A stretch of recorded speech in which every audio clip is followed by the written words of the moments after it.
bem-vindo ao Ping Podcast. O seu podcast sobre negócios, empreendedorismo e insights. E hoje a gente está com um convidado muito legal. A gente tem a honra de receber aqui Alexis Fontaine, ex-deputado federal pelo Partido Novo. Tudo bem? Bem-vindo, Alexis. Bom, Renata. Seja muito bem-vindo ao Ping Podcast. Obrigado pelo convite. É um prazer. A gente se conheceu há 6 anos atrás. Eu fiz o jingle do Alexis com que você ganhou, né? Foi a Jingle vencedor. Jingle vencedor. Um chiclete. Um chiclete, muito bom jingle. E aí, a gente sempre se falou depois disso, né? Muito. E muitas coisas políticas a gente concorda, algumas não, e sempre tivemos um bom relacionamento, mas pessoalmente eu tô conhecendo o Alexis hoje. Que legal. Eu queria que você contasse um pouco da sua história antes da política, que eu sei que você é empresário. O Ping tem essa pegada um pouco de empreendedorismo, mas eu acho que o empreendedorismo ele depende de tudo, né? Depende da política diretamente, Do ambiente de negócio. do ambiente de negócios, depende da economia. Então eu acho muito pertinente a gente também falar da política. Mas conta um pouquinho antes da política pra gente. Bom, Paulo, obrigado, Renato, pelo convite aqui para participar do Ping Podcast. É um prazer. Eu sou de Campinas, mas minha família é toda da Bélgica, né? Meus pais migraram para Campinas nos anos 60. Nasci aqui em Campinas, fui educado aqui em Campinas e fiz faculdade em São Paulo. Engenheiro mecânico, sempre desde moleque, inventando demais. Então eu ia no ferro velho, comprava carro, bicicleta, desmontava, criava, fazia gaiola. Eu tinha uma liberdade muito grande de criação no fundo da casa da minha mãe. Minha mãe sempre deu muita liberdade para mim. E aí até uma piada, minha mãe chama Joana, então eu nasci na casa da mãe Joana. Né? E aí tinha muita liberdade mesmo para poder criar. Então eu estava sempre lá, fui para São Paulo fazer faculdade, me formei em engenharia mecânica, fui trabalhar na Ródia, na manutenção, grandes paradas de fábrica, quer dizer, era uma bela de uma encrenca, na Ródia de Santo André. Santo André. E lá eu já com espírito empreendedor. Eu olhava as coisas, via empreiteiro, falava, cara, eu posso fazer isso, posso fazer aquilo. Eu tava querendo montar um negócio. A minha curva não era a curva da Ródia, porque a Ródia é aquela gaiola de ouro, toda limpinha, tem água, tem ração, tem jornalzinho limpinho, mas não tem a liberdade para fazer o que eu quiser. Entendi. E esse é um ponto muito importante para quem quer empreender. Com Você certeza. tem que ter liberdade de voo, né? Nem que você erre, mas você tem que ter a liberdade de errar. Eu sempre falo o seguinte, né? Por que um passarinho, com todo esse conforto, calor, aguinha, então, abriu a janela, abriu a porta da gaiola, ele foge? Por que ele foge para o risco? Por que ele foge para talvez passar fome, frio, ser capturado? Por que ele foge? Porque ele foge para a liberdade. Porque lá dentro ele não tem liberdade. Então, o empreendedor é a mesma coisa. E nesse aspecto, eu não ia ficar na Ródia. E aí, montei um negócio para um amigo, inicialmente, lá em São Paulo. Também não quis, porque eu estava trabalhando para um amigo. E aí, eu comecei um negócio de fazer piso de concreto. Eu vi o pessoal fazendo piso de concreto. Eu falei, eu vou fazer isso. E vim para Campinas quando estava nascendo meu primeiro filho. Voltei para Campinas, oficialmente. Montei aquela coisa que, quando você não tem dinheiro, né? Time is money, né? Time is money. Se você não tem money, você tem que ter time. Então, eu trabalhava pra caramba. Só fazia tudo, eu mesmo montei o escritório. Era o eu empresário, né? Eu empresário, exatamente. Mas é isso. Não, você não tem dinheiro, você tem que botar, faz tudo. E eu sou um faz tudo. Então eu instalei o carpete, eu fiz a luminária, eu puxei a linha de telefone, eu fiz a propaganda e papapá. E aí lancei minha empresa de piso. Isso foi em 97, quando nasceu meu primeiro filho. E aquela aventura. Né? Não tinha grana. Nascendo filho, montando empresa. Nossa. Mas quer saber? Vambora. Vambora. Eu queria muito ter filho e outro filho era a empresa, né? Claro. Quer dizer, eu na empresa. São 2 nascendo ao mesmo tempo. Mas, pô, ralamos demais, cara. Ralei. Imagina. Porque esse negócio de piso, ninguém te conhece. Qual que é a tua referência? Como é que você vai fazer um piso? Então, eu começo a fazer piso de graça para algumas construtoras aqui de Campinas, na região. Para ter portfólio. Para poder gerar um portfólio. Quer dizer, era um investimento no marketing, né? E consegui, porque eu era um cara sempre atento, tal, boa ponta firme e tal, então não ia deixar ninguém na mão. Fui construindo e aí comecei a fazer epóxi, comecei a aplicar epóxi para uma outra empresa, chamava Ancobras, não existe mais. Eu falei, é isso que eu vou me especializar. Parei de fazer piso de concreto, mas me tornei um grande especialista em pisos. Entendi. E aí comecei quando nasceu meu terceiro filho, eu comecei a Solepox, que é a empresa de revestimentos epóxi, poliuretano e tal. E essa empresa, eu aprendi uma tecnologia com os suíços e ela realmente cresceu muito. Ela cresceu numa faixa assim, de 80%, 90% ao ano. Nossa. Era uma loucura. E filhos também, família, quer dizer, tudo uma loucura. Eu trabalhava 13, 14 horas por dia fácil, fim de semana, porque piso de fábrica, quando tá todo mundo indo pra praia no feriado, você tá entrando na fábrica. Exatamente É. quando tem o Porque feriado. Férias de um é o feriado. trabalho do outro.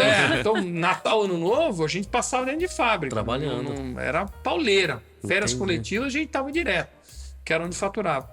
E essa empresa cresceu bonita, tal, passou também suas dificuldades, como todo, em 2008, né? Quase O quebra. Brasil também, não é então, fácil. Aí Lava Jato também quase arrebenta a gente, porque ninguém mais compra nada, tal. E aí, em 2018, um grupo americano veio, quis comprar a empresa, eu vendi metade, e aí que eu entrei na política. Entendi. Mas eu entrei de revolta, cara. Eu entrei na política para ser deputado e fui eleito, assim, por sentimento de indignação com o que acontecia com o Brasil.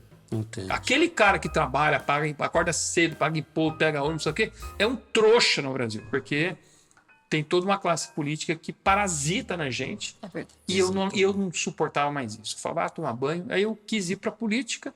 Era um outro empreendimento. Fui Entendi. empreender na política, eu falo. Montar. E aí fui eleito deputado federal. E por que Partido Novo? Porque era um partido que tinha a ver comigo. Os outros partidos no Brasil, a estrutura dos outros partidos no Brasil, eles dão legenda. Ideologicamente, você não consegue saber muito bem o que é o quê. É. Mesmo o PT, se fala de esquerda, é mais ou menos, porque eles adoram dinheiro, eles adoram conforto, luxo, né? Eles gostam, estão todos seduzidos, deslumbrados com o poder e tudo mais. Claro.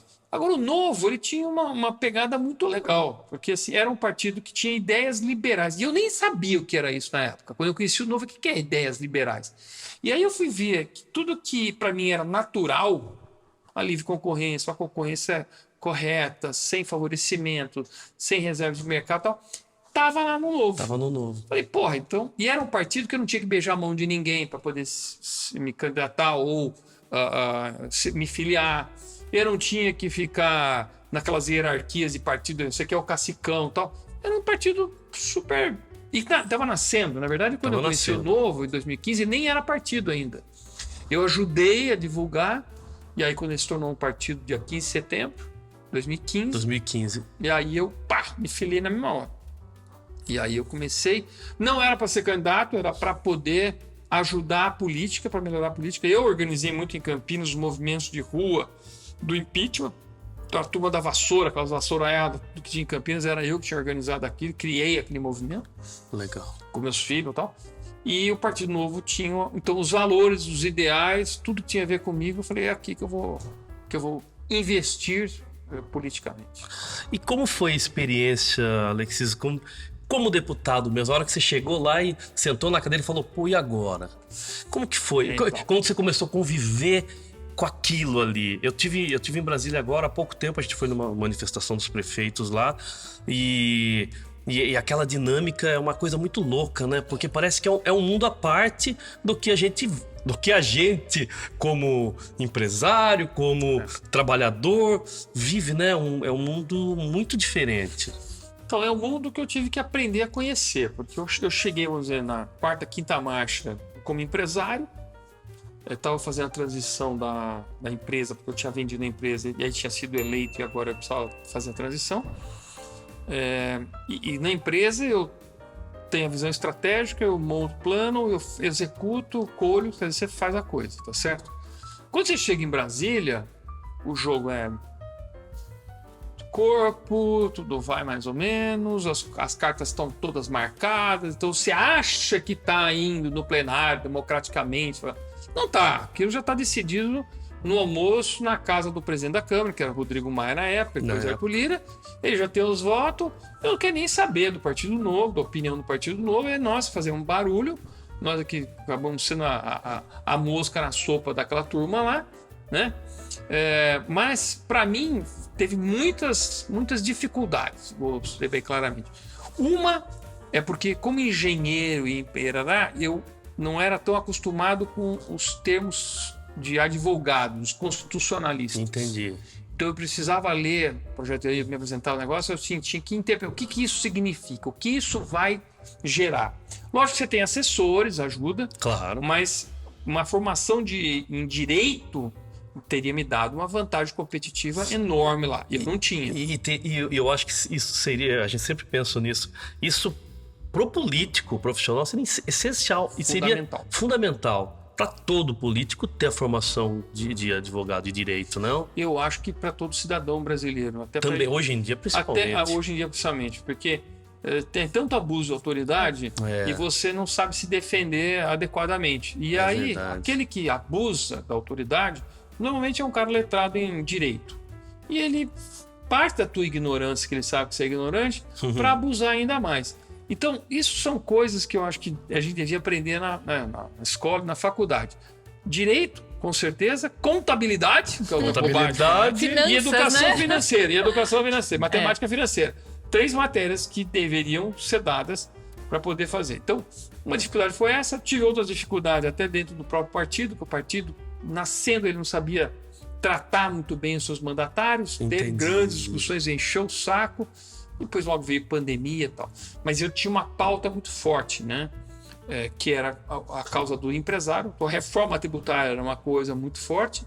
E tudo que tinha a ver com o Brasil competitivo. Então, eu criei a Frente Parlamentar pelo Brasil Competitivo, que fez um trabalho fantástico. Ela existe até hoje, uma frente super forte. Ela tem apoio grande do movimento Brasil Competitivo, de muitos empresários, para a gente poder tirar o custo do Brasil, aquilo que atrapalha o empreendedor brasileiro, aquilo que faz a cabeça do empreendedor assim, perder foco no seu negócio para tentar se defender do Estado, que está toda hora atacando a burocracia, a falta de publicidade e tal. Parte tributária terrível. Então, e aí, isso foi uma causa, quer dizer, era a minha grande bandeira, essa questão do Brasil competitivo. Vamos aproveitar e entrar nesse gancho aí, Do Partido falar Novo. sobre o empreendedorismo e o governo, né? Sim. Como empreender hoje com essa...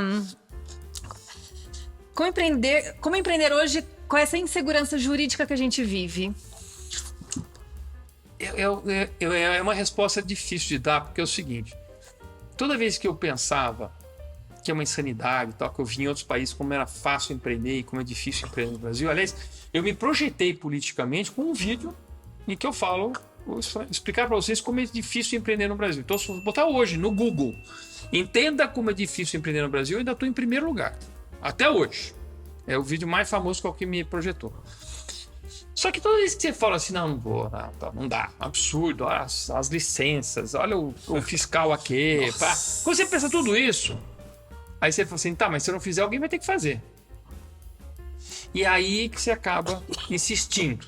Eu falo que o empresário brasileiro é um cara que insiste. É persistente, né? É persistente, exatamente. Mas não precisaria disso. Tanto que quando eu vendi a minha fábrica, veio uma comitiva dos Estados Unidos, veio da Espanha, um monte de país para poder conhecer, vieram umas delegações para conhecer e tal. Os caras não acreditavam, a empresa tão bonita que era. E aí, depois que vendeu, os caras falaram assim, Alex, se você estivesse nos Estados Unidos, você estava arrebentando de ganhar dinheiro. É o que falam para muitos Aí empresários. eu falo assim, caramba, escuta um trem desse, desanima até. Desanima. Porque a gente aqui, e aí eu tentei abrir empresa, expandir. Quando eu tentava expandir, eu morria internamente, eu não conseguia abrir externamente.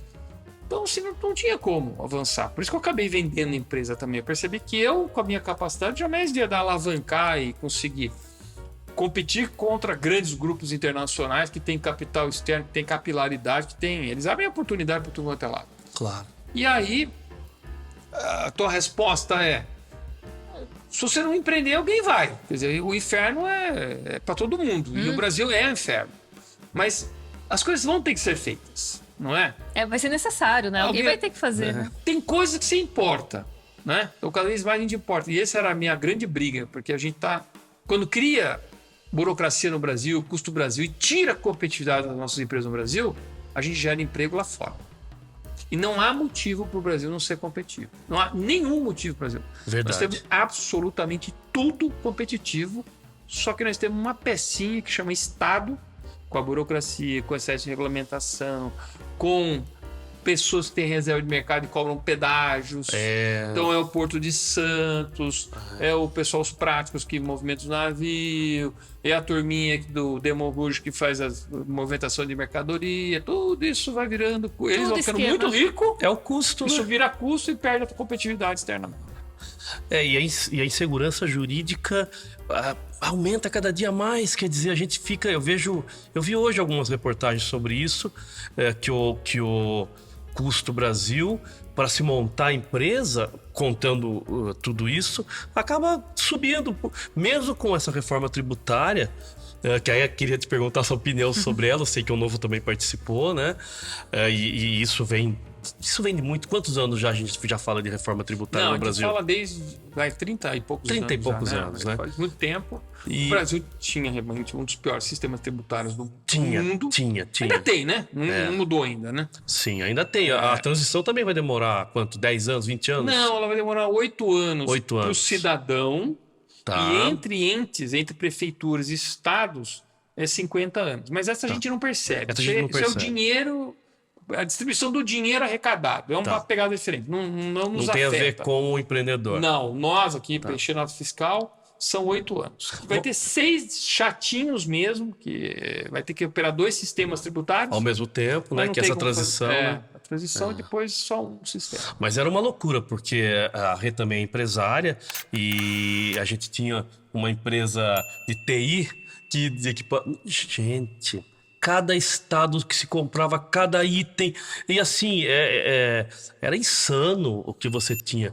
Não, ainda é. Ainda isso. é. Não mudou absolutamente nada. Não, agora eu acho que até vai piorar, porque aí você vai ter os 2 sistemas. Até acontecer essa transição, Vai ter o muito cuidado... litígio ainda, mas a questão da insegurança jurídica, quer dizer, o problema do sistema tributário brasileiro, assim, todo custo, seja do tributo, seja do custo operacional, folha de mão de obra, não sei o quê, você vai botar no preço do teu produto, do teu serviço. Sim. Sempre. Mas você precisa saber qual que é esse custo. Precisa O saber. problema no Brasil é que você não sabe qual é esse custo, você nunca sabe. E quando você muda, acha, e quando você- muda. e quando você acha que sabe, vem uma interpretação de um fiscal da cabeça do fiscal e muda a interpretação, cobra retroativo 5 anos e arrebenta a tua E empresa. você não pode fazer nada, né? Você não tem o que Quer fazer. dizer, você pode recorrer, mas Mas- você não vai ganhar, entendeu? Não vai levar na cabeça mesmo. Então esse é um desestímulo a quem quer empreender. Veja, empreender é uma arte de tomar risco. Quem monta o negócio está tomando Tá risco sujeito... de botar dinheiro e nunca mais ver o dinheiro. Faz Vai parte embora, do vai. negócio. Faz parte do risco negócio, e claro. todo risco pode ter bônus e bônus, tá certo? Claro, E essa é a peça. Agora o Brasil tem o Estado a mais para atrapalhar. para atrapalhar. Quando o resto do mundo, o Estado não atrapalha, Ajuda, né? ele não precisa nem ajudar. Nem se envolve. É só não atrapalhar que tá bom já. Mas no Brasil ele faz questão de atrapalhar. Inclusive, ele assim, parece que tem raiva de quem tem sucesso. Tom Jobim já dizia que no Brasil sucesso é ofensa pessoal. As pessoas ficam ofendidas se alguém teve sucesso. Não, eu acho assim que, principalmente nesse governo, a gente se sente a gente é o ruim da história, né? Parece que o empresário é o bandido. Não é impressionante, quer dizer, a gente ouve... Depende do empresário. Se você for amigo do rei, Se for amigo do rei, você mas a tem gente... até uma multa de 10 bi cancelada. Que e foi agora tem cancelada. uma de 3, né? 3 agora, 3 agora. Odebrecht, 2,4%. Odebrecht. Odebrecht também. 3 só bi. pagar. Você não precisa. Já roubou, mas não precisa pagar. Mas o impressionante é que foi devolvido porque ele foi confesso, não? A empresa confessou, pagou a multa Acordo leniense. e agora recebeu de volta. Quer dizer, que eu nunca vi alguém Não, que ele nem não pagou. roubou devolver. Eles não pagaram, na verdade. Eles não pagaram, Não, né? nunca pagaram. Nunca porque eles pagaram. entraram com recurso, fizeram o diabo para não pagar. Eles sabiam que se o Lula fosse eleito, E Eles iam ser eles iam isentos. cair, não iam pagar nada. É É um absurdo, isso é é um uma deboche. piada, né? É um deboche, é um A deboche. quem deboche. faz as coisas certas. É um deboche a quem faz as coisas certas. Isso é um desestímulo a você fazer certo. Isso é um exemplo de seja malandro, seja espertão, porque esse é o Brasil. É a referência que a gente prospera. tem aqui. É, mas não é pra ter, né? Não, claro que Não, não. não é. Eu não Claro quero que ter para meus filhos, eu não quero ter para Não, minha exatamente isso. Porque a gente tem... isso vai da natureza do ser humano. E você tem... Não tem jeito. Todo ser humano sabe o que é o certo e o que é errado. Então, assim... Beleza, ganhei, bacana. Só que você deita no travesseiro, você dorme, você tá tranquilo. Você olha no olho do seu filho e o seu filho chega para você: ô pai, eu te amo, eu confio em você. Ou não. Seu filho vai um dia chegar para você e falar: olha, pai, meu amigo falou que você roubou, né? Imagina Então, isso. mas tem gente... Será que as pessoas não pensam nisso? Não, mas tem gente que põe a cabeça no travesseiro roubando e fala, eu me dei bem. E dorme, se sente se bem. vangloria Veja essa ainda, turma, né? veja essa turma toda aí. Sérgio Cabral. O Sérgio Nossa. Cabral tá ali, andando à vontade, na praia. Que isso? Que maravilha, O não? cara roubou, absurdo. Eram milhões, dinheiro pego, assim, obras de arte, tudo. Não tenho o que falar. Deixa aí, tá todo mundo livre. Todo mundo. Todo mundo Acho que o livre. único que... Não sei onde é que tá o Palocci. Tinha que perguntar para onde é que tá o Palocci. Que delatou, tal, não sei o quê. Daqui a pouco vou chamar ele de... Você tem que. Bom, vai ser acusado de fake news por ter chamado o Lula de ladrão, todo mundo ladrão. O Palocci foi visto como um traidor, né? Mas então aí eu ele não é. sei Então a máfia, como o que faz com os traidores? Eu Acaba acho. eliminando. A gente não ouve falar realmente, está muito sumido. Deixa eu te fazer uma pergunta, então, agora levando em conta tudo isso, e a gente está vendo aí o que tem acontecido dia a dia. A gente vive numa democracia? A gente vive num discurso democrático. A gente não vive mais numa democracia há um bom tempo. Só que essa democracia foi tirada da gente de um jeito muito sutil, né? Ela não foi tirada como acontecia nas revoluções do passado, armas e revolução, guerra, morte na rua, não. Ela é uma perda de direitos democráticos, democracia, que acontece no Brasil, né? O aumento do autoritarismo do judiciário, que é um poder que não tem o contrapeso, não tem o freio. Não né? tem o freio. Deveria ser o Senado, mas o Senado não está funcionando. Senão está comprado, Não está né? funcionando. Não, é muito ruim os senadores do Brasil. Eu vivi com muitos deles e realmente o nível é baixíssimo. E acovardados e tudo mais.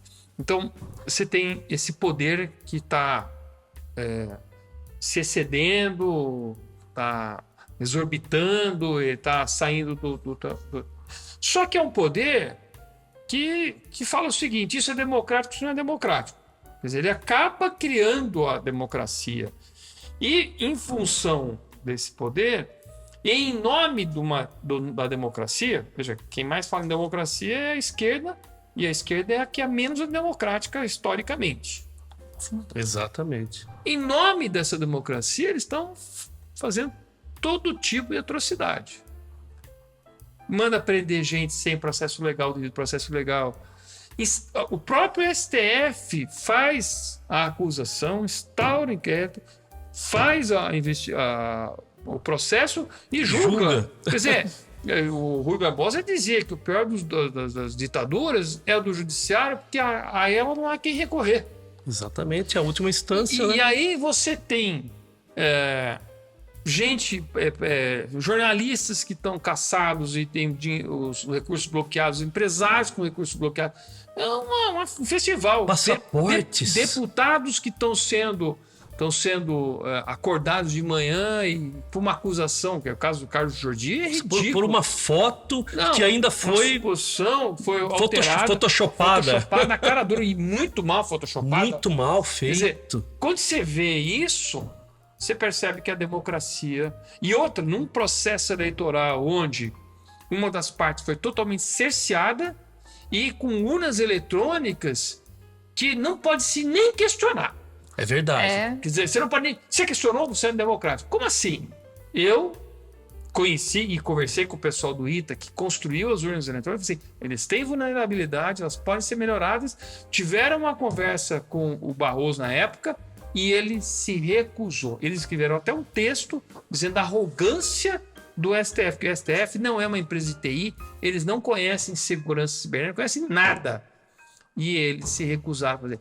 Então, um processo eleitoral conduzido, onde tinha um ditador que dizia isso pode publicar, isso não pode. Acabou. O Lula tem voto de 100% dos bandidos do Brasil. Não pode, mas é verdade, não, mas não pode.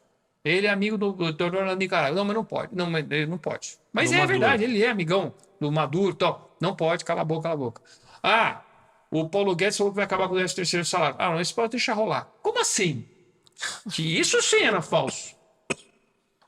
Então, não há. Nossa democracia ela está em frangalhos. Ela está em frangalhos. Aí você fala assim, não, mas tem votação. Não, mas até na Coreia do Norte tem.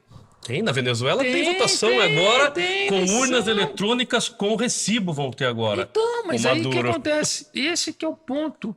Quando usam-se a escada da democracia para instalar uma ditadura num processo que não é mais livre. Quer dizer, na Coreia do Norte é a maior democracia do mundo, todo mundo vota no Kim Jong-un, não sei o quê. E se não votar, tá morto.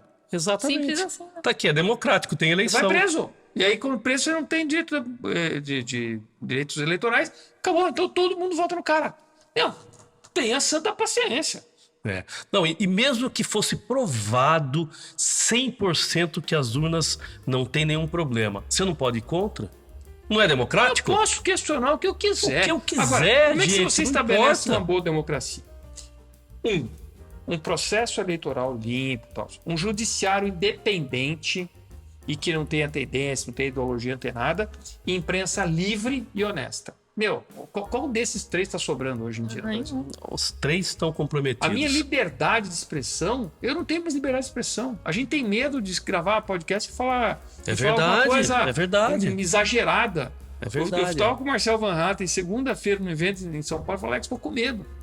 Eu não sei se a qualquer hora vão me empreender. Eu falei, pode ter certeza, se for prender, nós vamos tudo pra rua, bicho. Não vamos ter que passar viatura por cima da gente, porque não é possível, cara. Não. Pior que passam, né? A gente passa, tá num momento que eu sinto que as coisas acabam ficando tão banais que não se fala mais, quer dizer, Por que a democracia está sendo tirada aos poucos. aos poucos, de uma forma sutil, de uma forma que parece que é natural, mas ela não é, ela é toda conduzida, porque essa é uma forma que qualquer um que se insurgir contra ela é o antidemocrático. Exatamente. Mas a minha própria capacidade, o meu medo de falar, a minha liberdade de expressão, que eu não tenho mais assegurado, nem como deputado. Daniel Silveira, quando falou aquelas abobrinhas lá, eu posso não concordar com nada do que ele falou. Mas ele pode Mas falar. era o direito dele É o direito dele. constitucional. O que Exatamente. aconteceu? Mandaram prender ele, o Lira. Eu lembro que nós fomos nessa votação. Inclusive, foi criticado até pelo João Moedo. Vamos votar para ela manter preso ou não? Porra, nós, bancada inteira do Novo, não, tem que libertar o cara, não pode ficar preso. Claro. Não é possível. Mas o Lira tinha rabo preso também e a coisa está acertada e ele ia ficar lá. Só que a partir daquele momento, Alexandre de Moraes se engrandeceu e é um abuso atrás do outro. Ele manda prender, soltar quem quiser, rasga a Constituição na tua frente e tá minha. Tem um exemplo que é muito claro sobre isso que eu vejo e sempre comento isso, né? A gente vive num país que é pseudo-democrático e a gente tem aqui o partido PCdoB, um partido comunista do Brasil.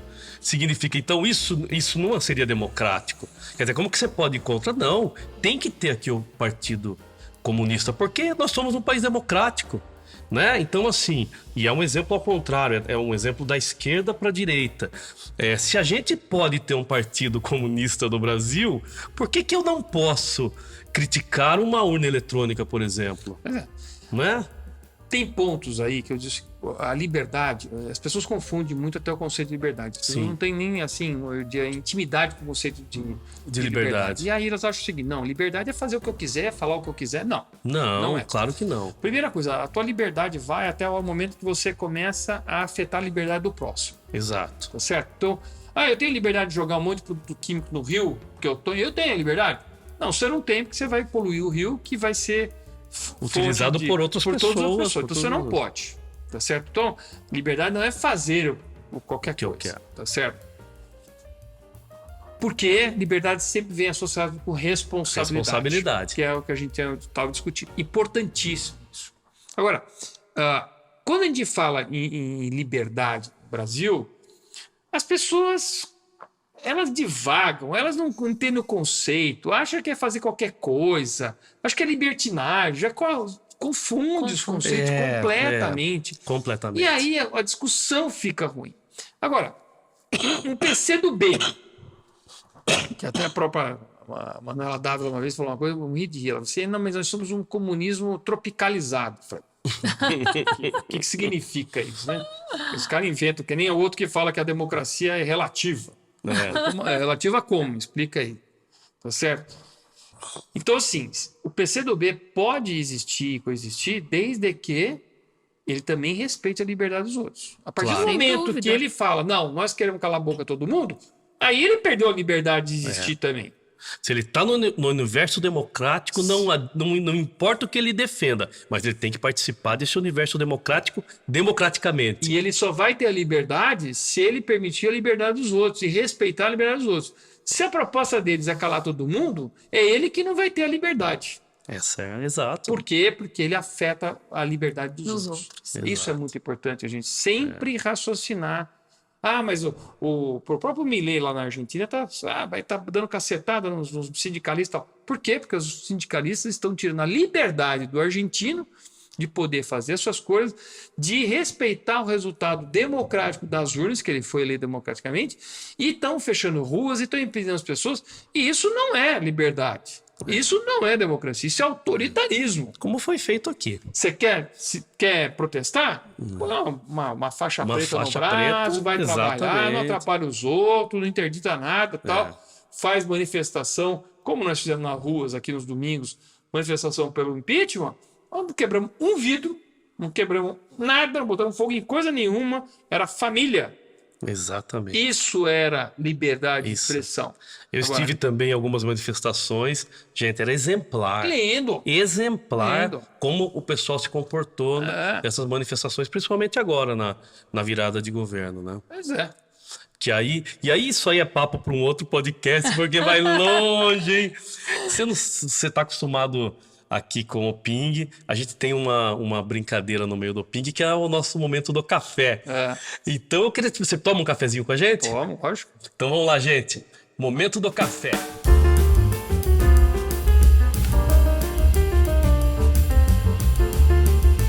Beleza, gente? Ô, saúde! Saúde de café é bom, né? Essa eu não quero saber. Essa é boa.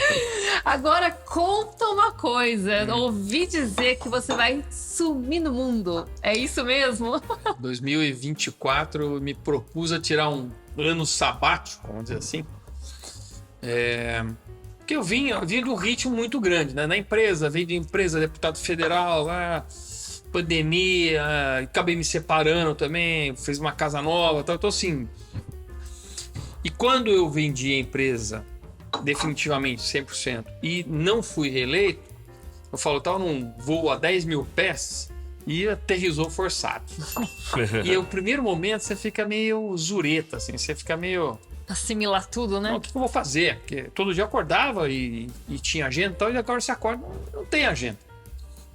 Então, trabalhei um pouco ainda na reforma tributária, 2023, mas eu falei, eu tenho que desligar, eu preciso viajar, eu preciso... Porque viagem me faz muito bem para ter ideias, para poder bolar outras coisas. Oxigena o cérebro, né? Não, eu fui agora Oxigena para a Itália, vida. fui agora para Itália esquiar com meus filhos, então fui passar em Veneza, saí de Veneza já com uma ideia, já estou montando a empresa, outro negócio aí. Uau! A gente vai conversar sobre isso. Piso, então eu me propus esse ano de vou fazer Monte Roraima, só que não é aquela viagem assim, você vai pra praia, tomar banho Não é turista. branco, e resort, não quero nada disso aí, Então eu vou pro Monte Roraima, sem sinal, sem nada, sem comida, dormindo em barraca no chão.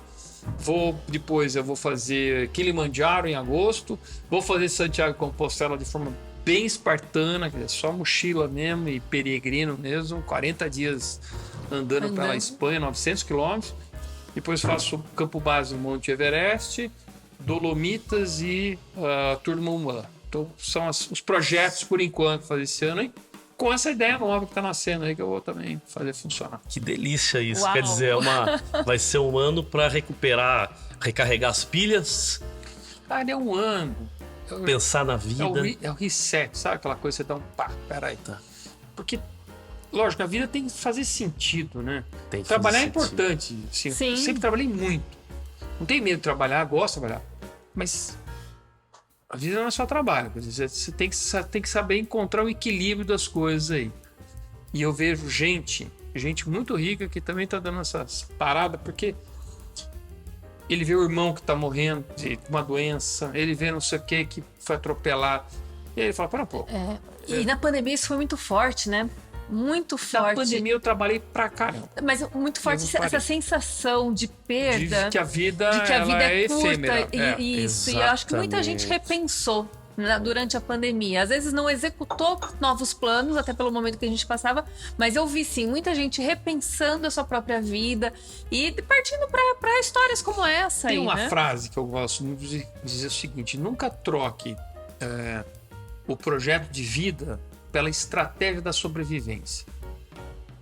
Então a gente tem que ter um propósito, tem que ter um projeto de vida, porque se você fica só na estratégia da sobrevivência, é aquela estratégia assim, eu vou ganhar para gastar, vou ganhar para gastar. E quando você vai ver, você ficou velho. Passou. A saúde e a tua cultura tá curta e tudo fica... E ainda mais agora com esse negócio de TikTok, de WhatsApp, de Instagram, as pessoas estão assim muito imediatistas, muito curtas. E eu acho que a gente tem que dar uma virada. Reformulada de Começar a vez em escutar quando. música clássica de novo. Boa. Escuta orquestra bem armada, aquela coisa Uma bonita, delícia. não sei o quê. Não, que aquilo você via que tinha realmente arte. Eu começar a partir para outro tipo de coisa. E eu vou viajar com a certeza de que em 2025 eu volto, que eu quero me recandidatar em 2026 para deputado federal. E a gente vai fazer um jingle pra você ganhar. Opa! Vai, Jingle vai, vai, vencedor. de novo. Vai. Outro jingle Não. chiclete. Chiclete. Porque eu acho que é fundamental a gente conseguir renovar aquele Congresso com qualidade para poder salvar o Brasil. Literalmente salvar o Brasil. Porque se ficar do jeito que está, com a turma que está, com os deputados que tem, aí, talvez, como diz o Jobim, a saída é o aeroporto de Viracopos ou do Galeão. Um galeão, Ou do exato. Guarulhos, que aí não tem mais jeito. É. E aí vem a próxima pergunta. O Brasil tem jeito? Tem jeito. Tem jeito, eu vou falar como é que eu acho que tem jeito. Legal. Eu recebi uma vez, o pessoal que me comprou, a empresa que me comprou, são russos que vieram da Rússia, judeus russos que vieram da Rússia quando teve a Revolução, chegaram nos Estados Unidos e montaram uma bela empresa, pessoas fantásticas. E ele mostrou um histograma, quer dizer, a história do mundo, das civilizações e tal. E quando você vê os grandes impérios, Romano, Egito, depois morreu o egípcio, aí veio a Grécia, depois veio os romanos, depois veio os persas, não sei o quê. Todos. Ninguém achava que um dia o Império Romano ia acabar. Mas a decadência moral, as corrupções, né? Que desmonta. Então, o Brasil, eu não sei em que momento vai acontecer isso, não sei se vai ser agora, mas o Brasil, se continuar com esse desgaste, com essa roubalheira do povo sendo roubado, e não adianta a gente ficar só com esse discursinho populista aí, porque tem que acabar com isso. Claro. Certo? De um lado ou do outro. É uma cultura que a gente tem que mudar. Por isso que eu vejo que em 2026 a gente tem uma grande chance no Brasil. Uma grande chance no Brasil. Que é ter uma opção a esse populismo de esquerda, sem ser um populismo de direita. Então nós vamos poder ter o Zema, talvez o Tarcísio, talvez o Ratinho Júnior. Nós vamos ter um candidato de direita, centro-direita, de qualidade, inteligentíssimo, que já é empreendedor, que é um cara bem formado, que não envergonha ninguém, para concorrer com aquele populismo, que o cara vai estar gastando dinheiro, vai estar injetando não sei o quê, vai estar enganando boa parte do Norte e Nordeste, deixando eles na pobreza. E aqui eu falo, o slogan tinha que ser a libertação da pobreza. Nós temos que nos libertar da pobreza, da miséria do Brasil, para dar para as pessoas saberem, eu posso. A gente já tem que acreditar que tem um Brasil além do que esse Brasil. E aí, eu acho que a gente tem que investir pesadamente, acabar com a miséria brasileira, com essa indústria da miséria, que é essas pessoas que ficam no subemprego, vivendo de bolsa, não sei o quê, começar a gerar emprego mesmo, todo mundo ganhando o seu, ganhar consciência, ganhar educação, para acabar com essa cultura de esquerda, de assistencialismo, que na verdade é perpetuação de poder. Exato. Tem que acabar com isso. Quando a gente fala em pobreza, justifiquei a pobreza cultural, a pobreza financeira, a pobreza de espírito. O brasileiro tem que mudar esse espírito. O brasileiro tem que mudar essa mania, essa cultura de corrupção, de levar vantagem, que é uma tendência a se mudar, a gente já viu isso, mas que parece que às vezes volta à tona sem mais nem menos, e quando a pessoa cuida de si próprio, ela volta de novo a isso, né? Então, poxa, quando é para os outros, legal, eu não quero mais corrupção, sei o que, mas, naquele contratinho ali eu vou ganhar se eu der um dinheiro para a gente, né? Isso é o mais importante. Todos vão ganhar quando a gente tiver uma cultura realmente, e olha, é incrível que veio uma palavra na cabeça, mas que é empreendedora. E como a gente fala de empreendedorismo, como o empreendedorismo precisa dessa cultura altiva que a gente está buscando. Veja, ser empreendedor e ser liberal incomoda muita gente, né? E acreditar no livre mercado e acreditar na competição livre, porque ela é a zona de desconforto. Qual que é a zona de conforto? A zona de conforto seria assim: aqui em Campinas só pode ter um estúdio de podcast. Só pode ter um estúdio, é do Paulo, e ele não tem a licença, e aí o Paulo falou, beleza, agora eu cobro o que eu quiser e tal. Isso é conforto. Só que aí você mata todas as outras possibilidades. Você deve se acomodar, não deve produzir coisas boas, porque não tem ninguém, não tem concorrência. Você mata o mercado. Você faz o que quer, não sei o quê, que é o que acontece com muita empresa pública. Exato. Os Correios mesmo. Correio, não entrega, nunca, atrasa sempre, é uma loucura, perde as coisas e tal.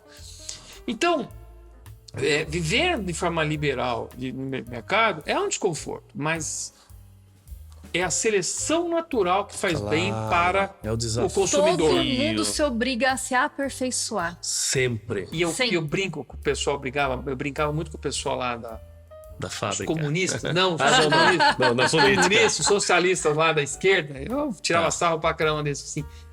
No fundo, na essência, todo socialista, todo comunista é um liberal.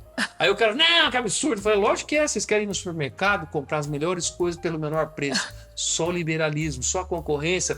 Se vocês não iam suportar ficar na Rússia, onde só podia ser esse sapato, essa roupa, esse carro, esse chapéu, essa lata de sardinha, e acabou, não tem escolha. Vocês adoram liberal, vocês adoram. Vinhozinho francês. E ainda vocês querem pagar baratinho. Só os liberais conseguem isso. Boa. Os socialistas não têm escolha e custa caro e é ruim pra caramba. Então, amigo, vocês não gostam disso. Boa. Gente, a gente tá chegando no final de mais um Ping Podcast. A gente vai ter outro. Te convido para um próximo. Você topa? Topo, sim, com certeza. Vai ter outro cafezinho? Com certeza. Cafezinho não falta nunca aqui, Alexis. A gente tem uma paixão por café aqui no Cristal. É muito interessante. Tanto que nas nossas peças publicitárias, eu sempre faço questão de pôr ali uma filmagenzinha do café caindo na xícara, com aquela fumacinha. Barulhinho. É muito bom. Né? De colher, sim. Tá. Fora que aconchego, café. O café é aconchego. É isso aí. Café é amizade. E é a bebida do Brasil, né, gente? Então, gente, muito prazer de ter você conosco. Agradecer de novo aqui, Alexis Fontaine. A casa é sua. Obrigado. A casa é sua, Renata. Muito obrigada pela sua presença. Gente, se você gostou desse vídeo, curta aí, ajuda a gente, segue esse canal, mande pros seus amigos, tá bom? A gente conta com vocês. E até o próximo Ping Podcast.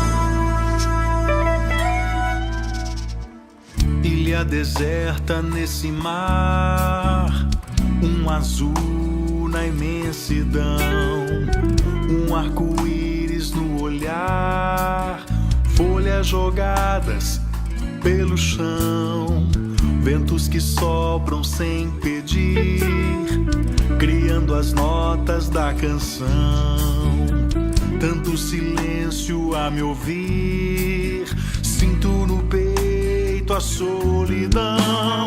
Olho as velas desse mar distante navegar, levando os meus sonhos pra bem longe. Olho as nuvens se mostrando em formas tão reais, trazendo minha lembrança do passado. Um passado não distante, mas que agora está tão longe de poder voltar.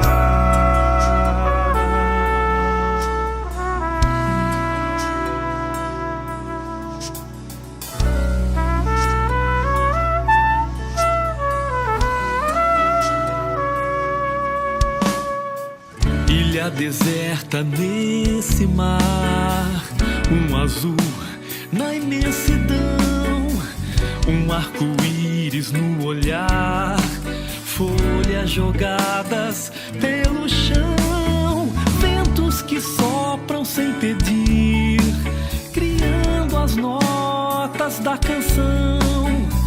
Tanto silêncio a me ouvir, sinto no peito a solidão. Olho as velas desse mar distante navegar, levando os meus sonhos pra bem longe. Olho as nuvens se mostrando em formas tão reais, trazendo minha lembrança do passado. Um passado não distante, mas que agora está tão longe de poder